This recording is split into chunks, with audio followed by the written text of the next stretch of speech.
Well, my pathway to Major League Rugby, well, I just got back from, I think, the World Cup 2019, and my agent approached me of the opportunity in America. So he mentioned about this MLR that started here, and I decided to just hop into, and the Utah Warriors approached me as well. So I just started from there, and yeah, I came here last season. It was good, but just got it that the season fell short. But I was happy to be back here. So it's been really good.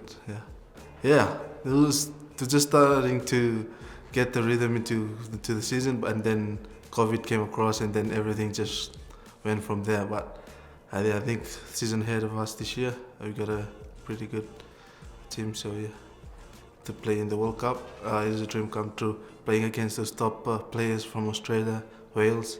But yeah, it's a big experience and a learning experience for me as well.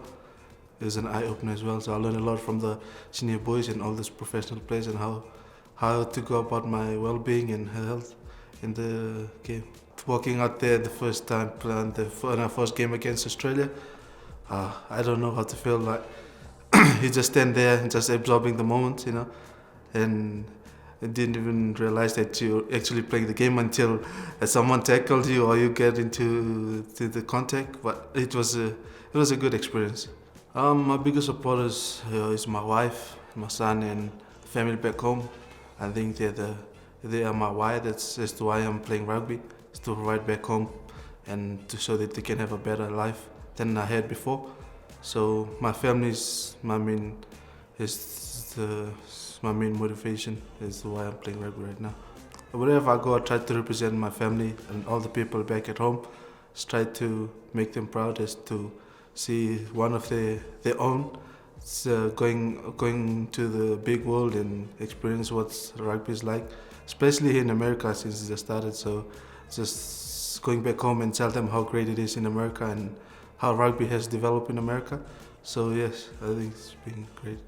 I think they supported me in a big way, in spiritual growth and how I look after myself outside of the rugby field.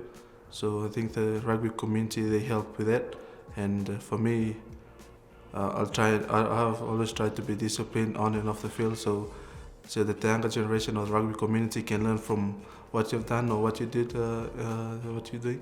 So yeah.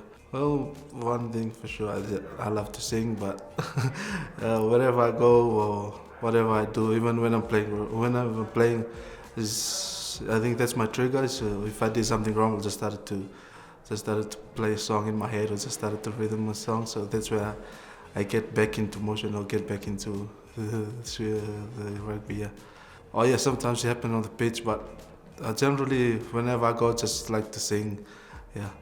My style of play, it's clean, hard rugby.